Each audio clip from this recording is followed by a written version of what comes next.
we have a program not just using VR, but VR is part of our emotional learning to help people understand the experience of other people who are different than themselves, to help raise awareness of bias, but also upskill people for respectful engagement.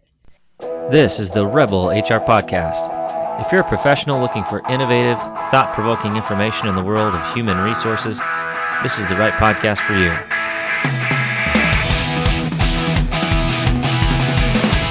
Rebel on, HR Rebels. All right, Rebel HR listeners, I'm extremely excited to welcome Robin Rosenberg to the show today. She is the CEO and founder of Live in Their World. Robin's a clinical psychologist and a textbook author. She's had both psychotherapy and executive coaching practices in San Francisco and New York City, board certified in clinical psychology. She is a fellow of the American Academy of Clinical Psychology and an assistant clinical professor at the University of California, San Francisco. She's also taught psychology classes at Lesley University and Harvard. So I am going to be in the psychoanalyzed seat today, I have a feeling. The topic we're going to be talking about today is really interesting. Robin has been interested in virtual reality for years and was the lead author of a study to investigate using VR for good. Welcome to the show, Robin.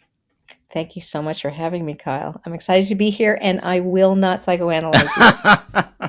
It's fine. I'm sure you're going to have all sorts of thoughts and things to share with your students after today's conversation about somebody that's been in HR for over a decade. But, we'll save that for maybe after we stop recording. But really excited to dive into the topic today. And we're going to be talking about VR in the workplace. And this is an area that admittedly I don't have much experience about. I like to think that I'm hip and I know what an Oculus Rift, is. But as far as like actual practical application in the workplace, I'm really excited to dig into that a little bit. So, I think before we get into that, I'd just like to understand a little bit more about how you got interested in the world of VR and where that led you. I'm a psychologist and was certified in hypnosis. I was using hypnosis with psychotherapy patients to treat anxiety and all kinds of other things. That's a whole other interesting conversation. But there's a phenomenon in hypnosis that's called dual consciousness or divided consciousness. And that's where you hold two realities simultaneously. So have you ever been hypnotized on the off chance? One time, a long time ago, in an establishment of ill repute in college. Okay. And I don't know what I did, but I'm sure it wasn't great. Okay. You don't remember it? They didn't. They had you remember. Not kind of. Okay. So typically, what happens when it's not in a house of ill repute, and it was a bar. I mean, it wasn't like terrible, but yeah. I mean, okay. Yeah. Well, we won't go there. What happens is that you hold the reality of whatever you're experiencing in trance. So, for instance, if you have an elevator phobia, and we were working on that with hypnosis. You might see yourself, pushing the call button for an elevator in trance, but you also simultaneously know that you're sitting in my office. So you're holding both. And that's why sometimes people think they're not hypnotized, because they are aware of both. So, okay, that's kind of interesting, just intellectually curious about that experience, similar to knowing that you're dreaming. There are a bunch of places in life where we have divided consciousness like that. And then I started to read about 25 years ago a very early literature on the psychology of virtual reality. And I imagined what VR was. I hadn't been in a headset, but from the description, and I thought, wow, this has that same divided consciousness that hypnosis has. Because when you're in a headset, you have the reality of what you're experiencing there. It feels very real, but you also know you're in a headset. And so I just thought, that's really cool. I want to know more about that. And then interestingly, with hypnosis, we know from neuroimaging studies, your brain registers the trance experience as real, which is part of why it's effective as a therapy method. And same in VR. Your brain registers that experience as real. And so they had all of these things in common. So I started following the psychology of virtual reality literature for many years, and then had the good fortune to collaborate with an American researcher, Jeremy Bailenson at Stanford, on a study using VR with superpowers. We can talk about that study if you want, giving people the power of flying like Superman and seeing how helpful they were after they took the headset off. But at the same time, Trayvon Martin was killed while I was doing this research. And then there was a spate of murders and of black people, often by white police officers, often without consequence. So that led to a surge in Black Lives Matter. That led some white people to say either all lives matter or white lives matter. And because virtual reality was, close to my thoughts all the time because of doing the work, I kept thinking, and I don't presume to know the lived experience of being black in the US, but from my work as a psychologist, I thought I knew enough to hypothesize that if we could give people who don't understand the phrase Black Lives Matter enough of a sense of what the lived experience is, they would get it and they would be moved by it. And so that is how I came up with the idea for our company. So what, should I keep going? Please, yeah. A few more questions so far. No, this is fascinating. So, and your company is Live in Their World is your company? Correct. So what happened is I mentioned to a venture capitalist that I socialized with, because in San Francisco, where I lived at the time, there are just a lot of venture capitalists. And I mentioned the idea, and he thought it was a really good idea, but I had a day job I loved. I said, hey, if someone could use this idea, let me know. I'm happy to talk to them. And then fast forward a little bit, and Me Too happened. And then the same VC contacted me and he said, remember that idea you had? We'd like to fund you to do a proof of concept on gender. So it's a really unusual story because I wasn't going looking for money for funding. So we did a proof of concept for gender, got amazing results. The participants in the study were incredibly enthusiastic. And I had to decide whether to quit my day job and do this full time, which I did, thankfully. So that's kind of what we do.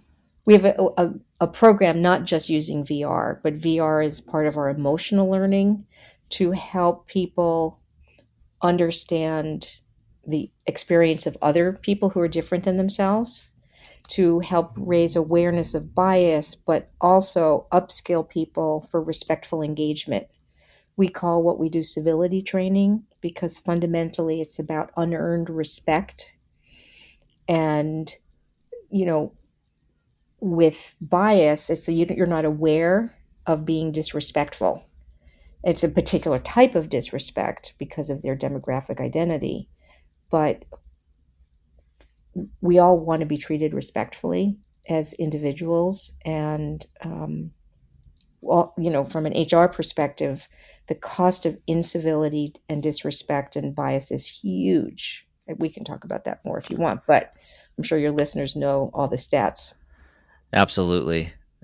So I want to step back a little bit, and I want to explore this. So, you mentioned that the brain registers these trance experiences as real. And so as you're thinking about that in the context of virtual reality, is the intent to have people actually experience these situations of bias or of being disrespected and have their brain make them more empathetic? Is that am I understanding that correctly?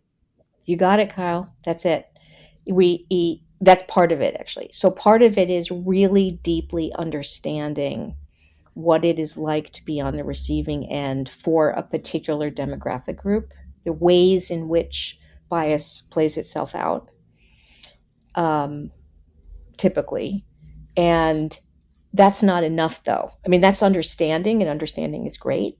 But from my psychological vantage point, when we talk about civility or inclusion training or DEI, whatever phrases we want to use, ultimately what we're talking about is habit change, right? It's sets of behaviors that are automatic.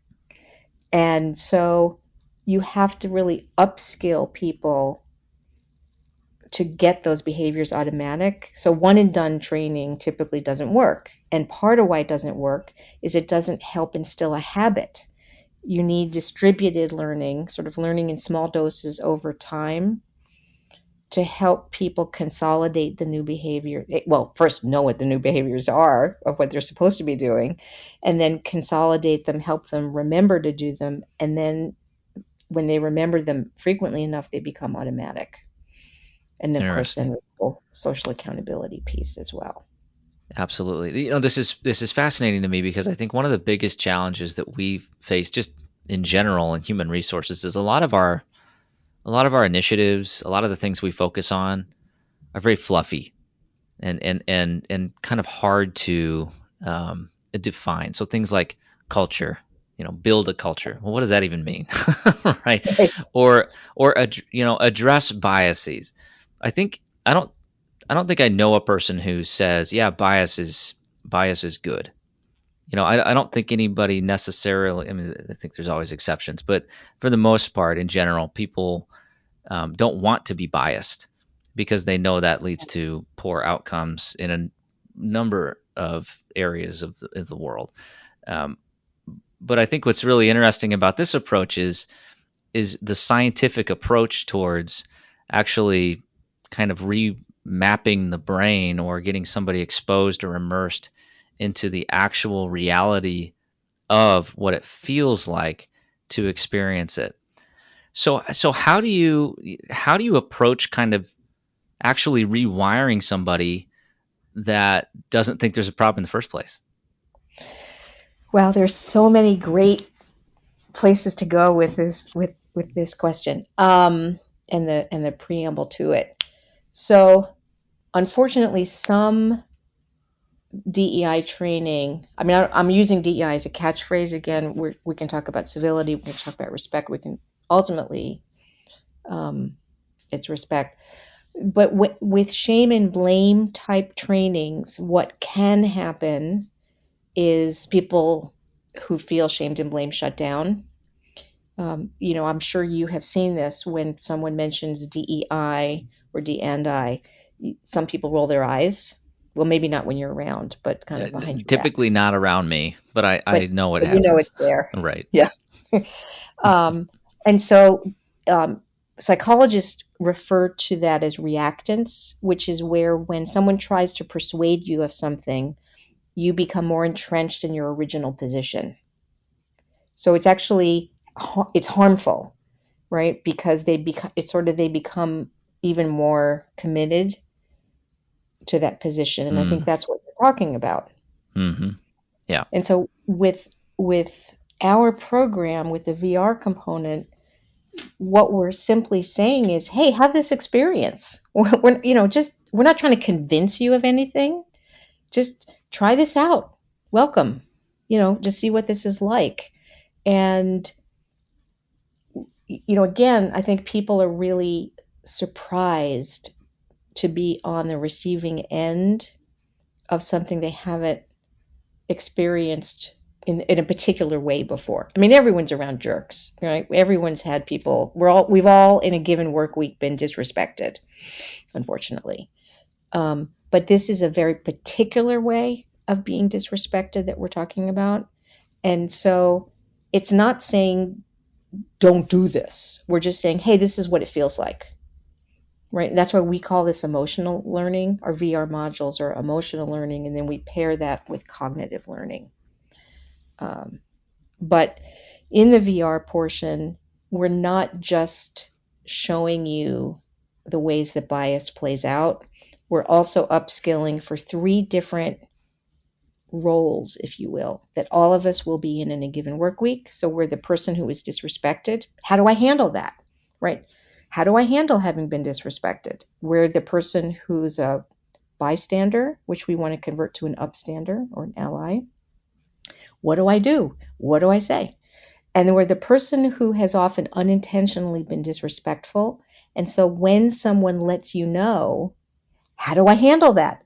What do I say? Especially if it's quite charged.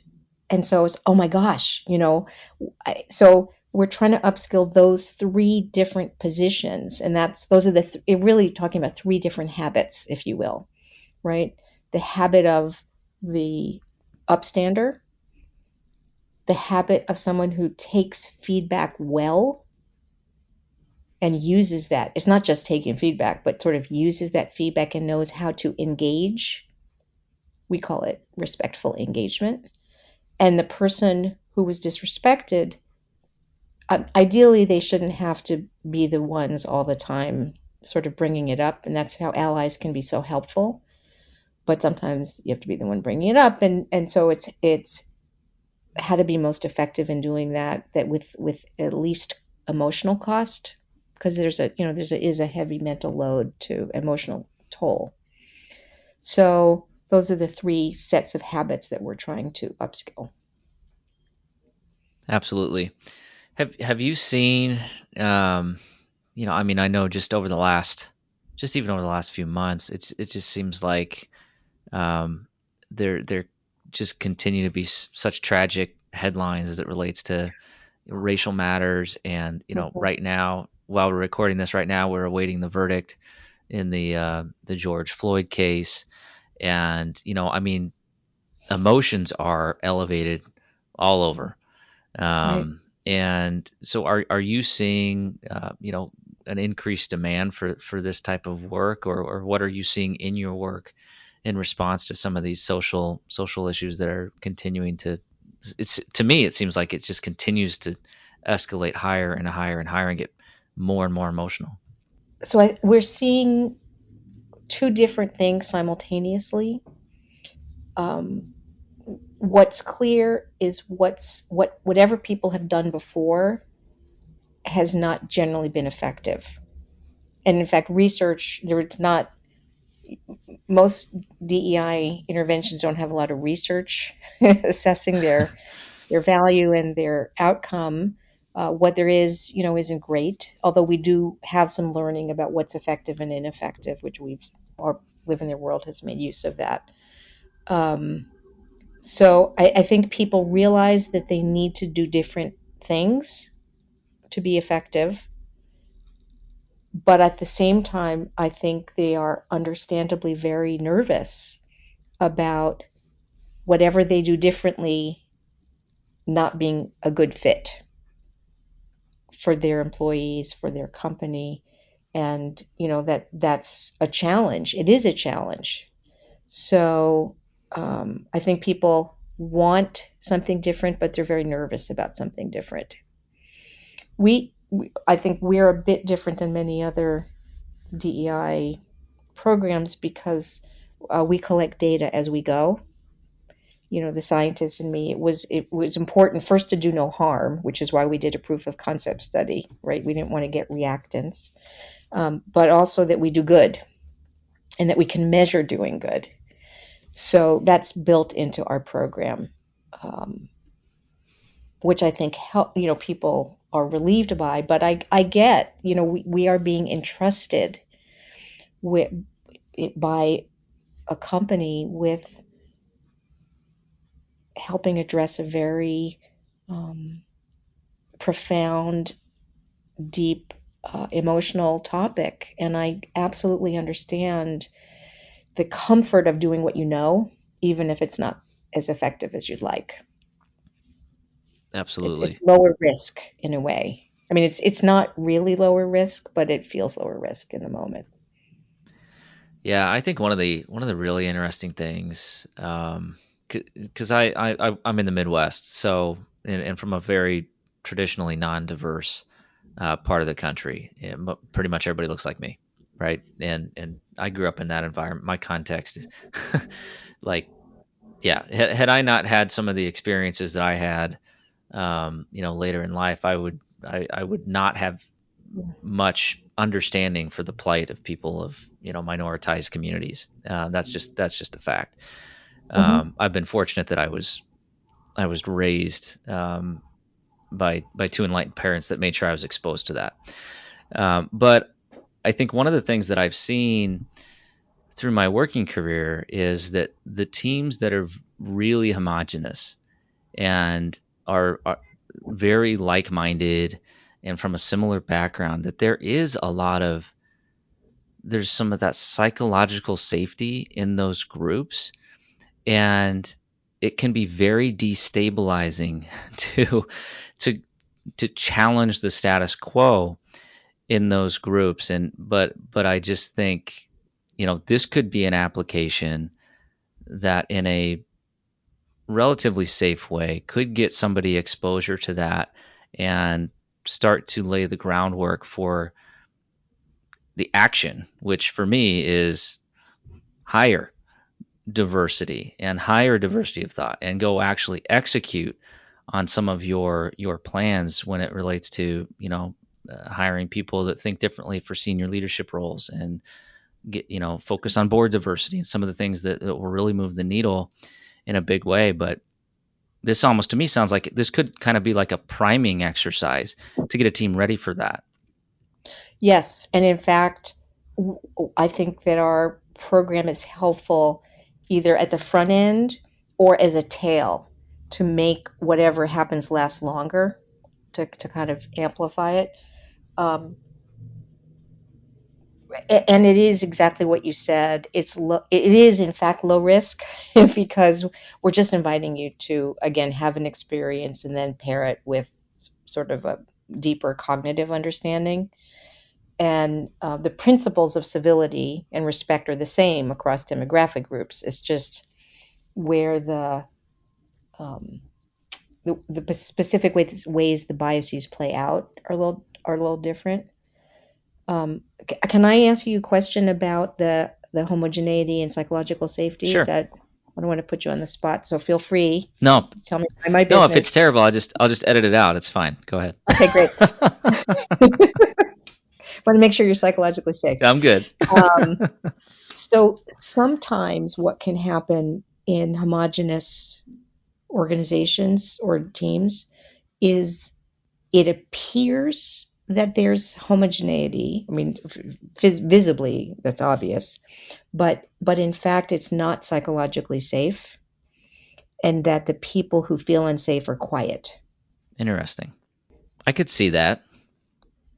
I'm reflecting not so much on my current organization, but I'm reflecting on experiences that I've had in past organizations where you would look at the team and you think everybody here's the same. Went to the same school, look the same, talk the same accent, you know, probably from the same hometown. Right. Um, but then the HR investigations that I've had to do on some of those teams, the disrespect has been present in some of those situations, to the point of the differences maybe aren't as visible, but it's I've had people in near fistfights over politics, or Right. I've had people who feel that somebody's slacking off and there's some disrespect there, and yes, I have absolutely seen a lack of civility on some of those teams. So that's a good Right. call out. Yeah. Right. Well, but the other thing I think that can happen in terms of diversity of thought, what you were talking about, of just that homogeneity, the appearance of homogeneity doesn't mean actual homogeneity. So I'm going to use a crude example of a fraternity. Okay, where just you know I'm with where you. everybody, let's just say everybody's white, everybody's male, and Okay. even everybody's straight, cisgender. Let's just make that assumption. Okay. Um, there will be people there who are actually not comfortable with some of the group processes that happen, but they feel unable to say anything. Because they feel unable to say anything, it looks like everybody's comfortable and psychologically safe, but they're not. 100%. I came from small town Iowa. That would exactly describe my experience in a lot of scenarios. Right. And so I think that there's, I think even among homogeneous groups, there's the disrespect piece, and that's people are jerks everywhere. But I think there's also well, how safe is it really? Is it safe for the people who are most vocal because they get to speak their minds without, fear of anything, and no one overtly disagrees with them? I think it's complicated, I guess. So I think this psychological safety and homogeneity don't always go together. Certainly, they're not great for the organization, even though the majority of people will feel more comfortable. But comfort can also lead to complacence. Right. Right. And I view diversity of thought as one of those critical have to have in any organization where innovation is required. And if you don't have that diversity of thought, guess what? Somebody else is going to pass you by because they're thinking Yeah. differently and they're more in tune with what your customers may want. We're a for-profit enterprise, and so if we don't have the best innovations, then eventually we're going to start to lose customers and we'll start to lose profits, and it's bad for everybody. But I think one of the challenges to confront, and this isn't necessarily at the individual employee level, at the manager level, is understanding that even though something may feel a little bit destabilizing because it's different than what you've done in the past, i.e., you're hiring somebody from a different, let's just say, different college. You're going out to I don't know, a different regional college, and you're looking for Right. people with a little bit of a different degree to come into the team. And I can't tell you how many times a manager's like, well, they don't have this type of degree, or they don't have that type of degree, and I know what this degree is, and it's not as good as this degree, and you get into these. I think it's a fear of destabilization, or the term that I hear is like, we don't need distractions. And I just think that's very dangerous. It's almost like the phrase, well, this is the way we've always done it. Well, it is. It is. It's exactly what it is. Right. Right. And I understand that. In fact, we just posted. I have a Dear Robin column we post once a month, where people can write in questions anonymously about incivility or respect, disrespect, bias. And there was one about ageism, and reverse ageism, and sort of how older people can fall into well, this is how we've always done it. And yeah, we tried that 10 years ago, poo poo, it didn't work Mm-hmm. out, or we don't need to try it because what we're doing, it works really well, so why, what's that phrase, why change horses in midstream? And I get that. I get where it's an unknown versus a sure thing, and especially for people who are generally risk averse, it is risky. It absolutely is risky, but the risk of not mixing things up and sometimes changing horses at some point in the stream is being left behind and losing out opportunities. It's also losing opportunities for growth. Yeah. I mean, just that's a whole other issue. That's where I was going with it. I hear that and I just think opportunity cost, right? I mean, it's Right. and you don't really know what that is. It's impossible to define truly. But my opinion, that's a bigger risk than the risk of doing something different. But Right. yeah, And that's another podcast probably. that's another podcast, and that's a whole other upskilling for really a growth mindset. Yeah, And that's, until very recently, I think the old, this is how we've always done it and it works, was rewarded. And in many organizations is still. And so the growth mindset is really quite different than that. And I think you really need mentors and to lead, to really show the ways that the organization values that growth mindset. Can I say two absolutely. more things about what you had said? You had said so much there that Sure. there were all these threads.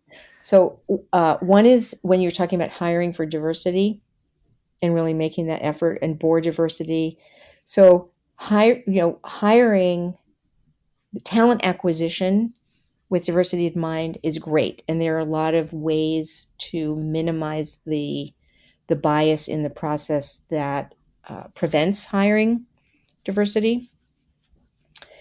There are two other pieces that are connected that don't often get discussed. So one is that you can hire for diversity, but if the organization is not inclusive, those people will leave. And why Yep. should they stay? Yep. And so, well, there's also being the only, and that's a whole other conversation. That's an interesting future podcast. But the inclusion point is diversity without inclusion is really a setup for everybody involved. And so I know that you know that, but I just wanted to tag on to that. And in fact, some of the research is saying the best way to get diversity at the later end of the talent pipeline, because everyone now is scrambling to find people of color to put on boards and for C-suite, and where can we find them, is the best recommendation is actually take a look at your talent pipeline and how are you supporting people along the path. Mm-hmm. Where are the biases and obstacles and the lack of equity all along, and so you can grow your own diversity along the pipeline. So that's been very recent as people are really wanting to have more diverse people, at the later end of the pipeline. Absolutely. I distinctly remember earlier in my career, it wasn't intentional, but we hired a number of diverse people. It was just we just needed people, and we hired a number of diverse people, and they were the only people of that classification Mm-hmm. in the entire organization. Kind of pains me to say this, but I don't know. They were not supported as inclusively as they should have, and it wasn't intentional that we didn't do that. It was almost we didn't know that was Right. going to be an issue, and ultimately we found out when they all quit and went Right. somewhere where it was more inclusive to work. And that was a pretty painful lesson to learn early on. But for me, a call to action that, hey, maybe something's off here. Maybe we're not supporting new hires the way we should. And then, oh, by the way, wow, we really weren't aware of the barriers that these individuals faced, and the some of the challenges that presented themselves in the workplace. And had we been intentional and thought about that, we could have knocked some of those barriers down. We could have thought about transportation, we could have thought about translation, we could have thought about visual controls, and all these best practices that actually make it a better place to work in general. Mm-hmm. But because we weren't as intentional as we should have been, ultimately we did not set them up for success, and it was unfortunate, and it wasn't overt. It was what happened, and yeah, painful lesson, and still Right. something I don't really like Painful to lesson. admit, Right. but it is what it is. It is what it is. And I think, again, if there is a silver lining, I mean, that's the growth mindset, right? Is sort of taking what happened and really learning from it, and um, and then moving forward. And that's what you did. And that's what we're all trying to do, is figure out where's the learning for us? What are the best practices? How do we create an inclusive work environment in general, and specifically? And it is painful to look back, but as long as you're focused on what are the lessons learned, I think it's really key. Right, right. Well, we didn't make that mistake twice. Exactly. So yeah, I think that's just it, and I think that's part of the challenge with this, these types of initiatives in general is it isn't fun to address your biases. It can be painful, and it can be a little bit shocking, and you have to be reflective and self-aware, to enough to make change. But to circle back to what we started talking about, it's interesting that your approach in the VR simulations is it's more along the lines of here's an experience, and then letting somebody kind of let that seep into their consciousness in a way Right. that's not you know accusing them of doing wrong. So Right. how do you structure that type of a program?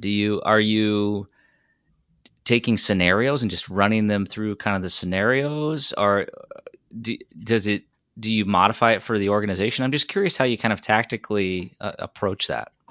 So for the VR module, so we have three modules just so people can understand. One is the data we collect. We call it civility scales that are in the literature. They've been validated, and they ask questions about people's own behavior, both how they feel they're treated and how they treat others. So that's kind of cool. Then there's the VR module, and that's about 20 to 25 minutes of scene after scene after scene. And that's intentional because, if you see one scene where, you're in the first person experience, let's just say of Javante, a black man, if you're one scene, it's like, well, yeah, just get over it. What's the big deal?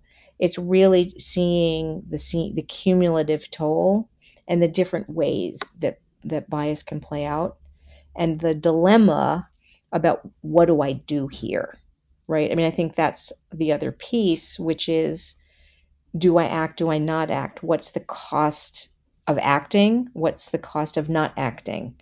And that too has a toll. So we want people to just understand that, and allies experience that as well, right? Or witnesses, if you will, right? There's a cost potentially for acting and a cost for not acting, for seeing and understanding and doing nothing. And so it's scene after scene, but we also do want to show, and we do, I mean, of ways that anyone in the situation could intervene. So if I was the one who was disrespected, here's how I could intervene. If no one else is going to say anything, right? Do I say something, and here's how to say it? How ways that an ally can intervene and say something. Ways that the person who was often unintentionally disrespectful, how to take that feedback and really take it in and learn from it, or ask questions, engage, right? Because none of us is ever going to get it right. I mean, my husband is probably the person I know best in the world, and I don't always get it right, and neither does he. So, but we have to engage each other when we get it wrong to help understand each other better, right? That's the whole thing. These are colleagues. I work with them, or partners, or whatever. Is not all not all black men have the same sensibilities, and so it's really, what is, you need to let me know what I'm doing that may be disrespectful so I can learn, and I will do the same, right? It's creating that respectful engagement with each other that actually creates trust and psychological safety. I mean, that's the irony, right? Is that when we can have those conversations in an open and respectful way, I will trust you more, and I will feel safer with you. 100%. Yeah, and it makes logical sense. The more authentic you are, the more trusting people will be towards you. But in To a order to be, point, well, to an extent, I I've don't, been a little too I authentic in the past. right, exactly, exactly. Some kind of authenticity we don't want. Yeah. That's to an extent, like HR authenticity. It's like Right. a If you're yeah. if you're an angry person who just spouts off, that we don't want you to be Right, authentic in the right. workplace. That's a great point. There's a little asterisk next to. I may or may not have come across a few of those people in my HR career, but they were being authentic, maybe not They were respectful. But right. I think it's so interesting, and this is one of those challenges that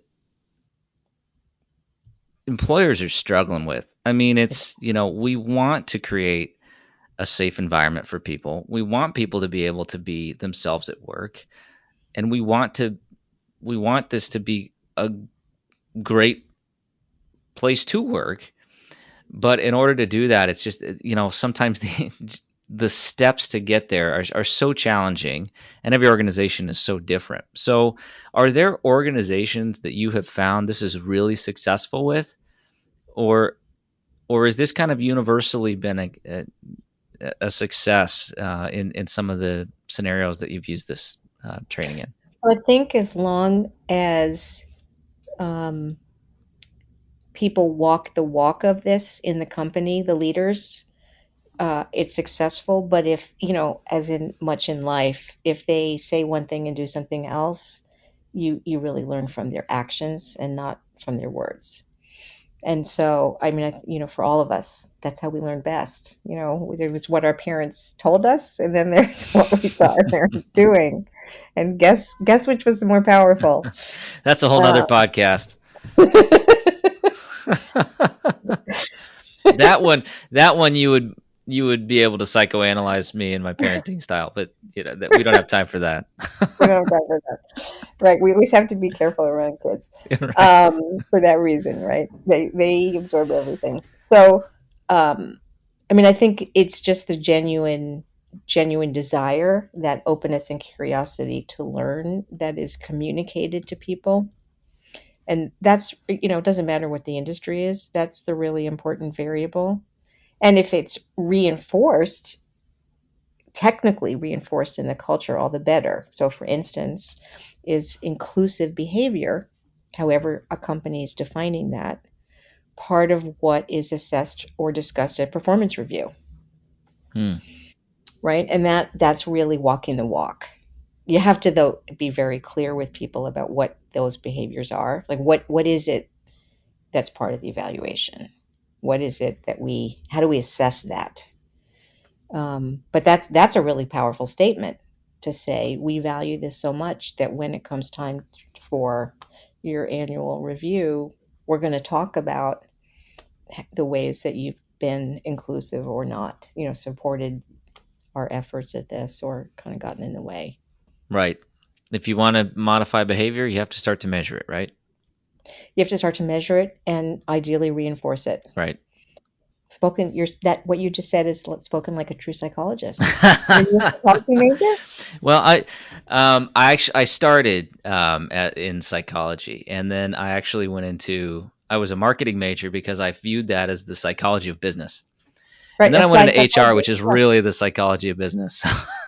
Boy, that sure is. I'm a very amateur psychologist, but I just think I find people fascinating. I find the way that a brain works very, very fascinating, and I think that's why I enjoy human resources, because you're dealing with people, and people are messy, and there's all sorts of just really interesting things going on, and then you get into the whole sociology piece of it and how people interact with each other, and I find it very fascinating. I enjoy the case study of my job. Spoken like a true social science person.